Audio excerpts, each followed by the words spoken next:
Olá, gente, bom dia, tudo bem com vocês? Vamos continuar nossos estudos de produção textual. Essa semana nós vamos conhecer um assunto que vocês já devem estar observando através dessa ilustração, que vai ser bastante interessante. Aí espero que vocês gostem. Nós vamos começar a trabalhar essa semana, certo? Nesse fim de semana, né? Porque hoje é sexta-feira. Então, nós vamos começar a trabalhar o assunto texto dramático, que está lá no capítulo 5, nas páginas 88 a 101.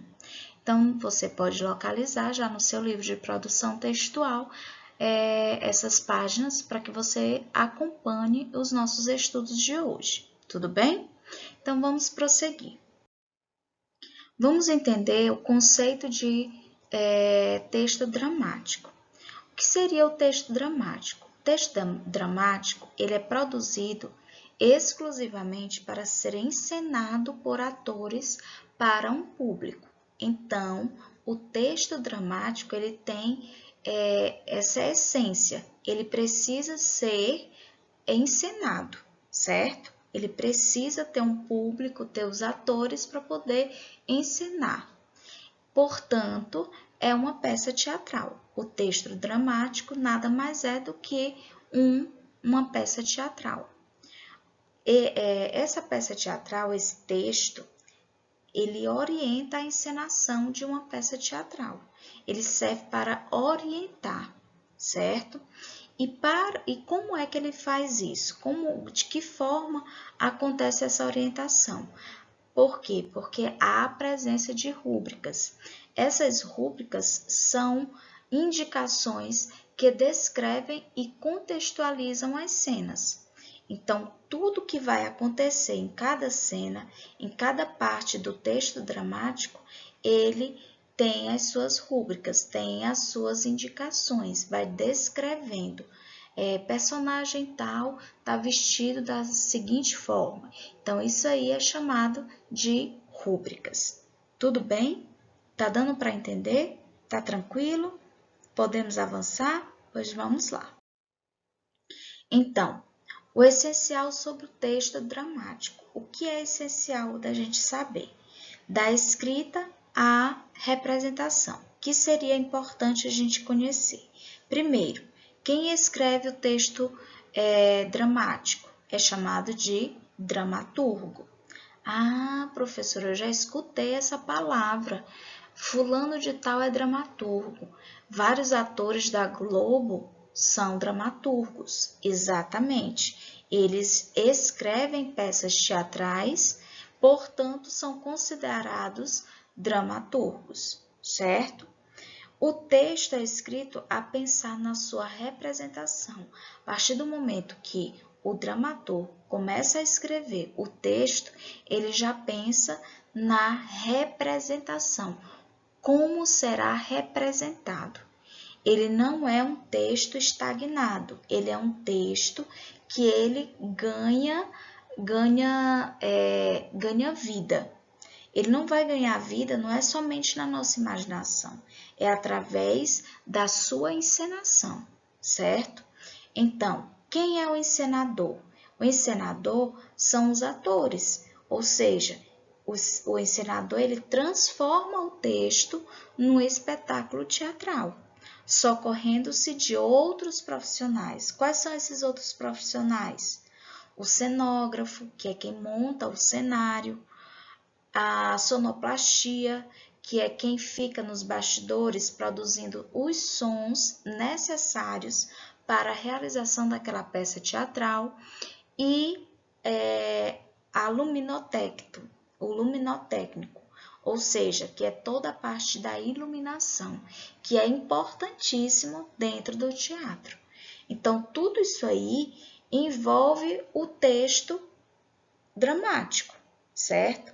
Primeiro começa lá com o dramaturgo, que ele já vai pensando em escrever um texto para ser representado, vai chegar nas mãos dos atores e também de todas as pessoas que estão envolvidas em realizar aquele espetáculo, certo? Tudo bem? Tá dando para entender? Ótimo. Se você não deixou de entender alguma coisa, se você não está compreendendo, me procura lá no PV, tá bom? Fico aguardando. Quais são as formas de gênero dramático? Ou seja, como é que surgem essas formas de texto dramático, perdão. Nós temos a tragédia, nós temos a comédia, temos o drama, temos o teatro épico e temos o teatro moderno, certo? O teatro moderno, ele faz uso de comédia, faz uso de drama e assim vai. É uma mistura de textos dramáticos, certo? Então, o teatro épico, ele já envolve bastante a tragédia e a drama, mas vai depender muito do dramaturgo, ok? Então, vamos avançar.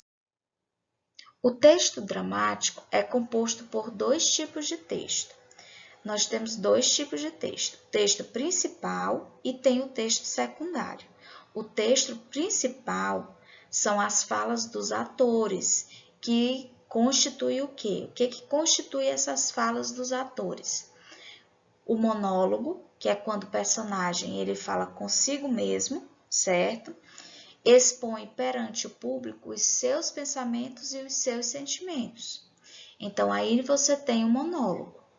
É apenas um ator, certo? Contracenando com ele mesmo.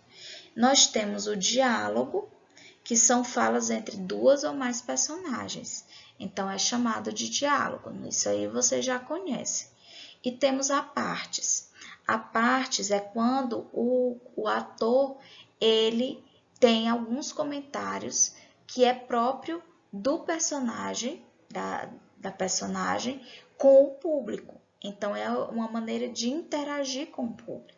Pressupõe que não são ouvidos pelo seu interlocutor. Então, é quando ele começa a interagir com o público. Tem vários programas de TV que são em teatro, né? São realizados em teatro, em formas de teatro, que já utiliza desses monólogos, desses diálogos e desses apartes, certo? Agora, o que seria o texto secundário? Vamos compreender. O texto secundário é aquele que tem as didáscalas, ou seja, as indicações cênicas. Isso aí é quando você pega, tipo, o que você vai assistir nessa peça teatral, certo? Então, tem um texto secundário que não tem tudo, mas tem uma síntese, certo? Isso aí serve também para o encenador, ou seja, para os atores. Tudo bem? Então, vamos ver do que é composto esse texto secundário. É composto pela listagem inicial das personagens. Então, tem toda aquela lista dos personagens, certo? Pela indicação de nome das personagens no início de cada fala.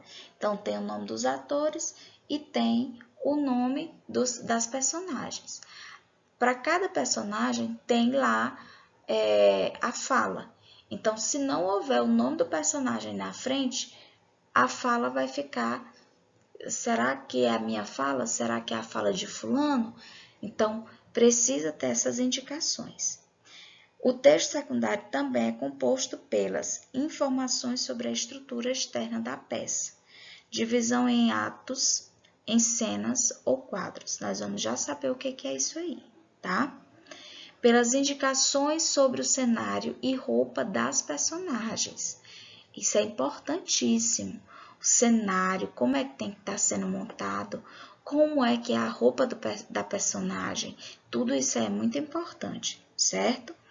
E também é composto pelas indicações sobre a movimentação das personagens. Se a personagem deve estar de costa para o público, se deve estar de frente, se deve estar de frente para o que está contracenando com ela e assim por diante.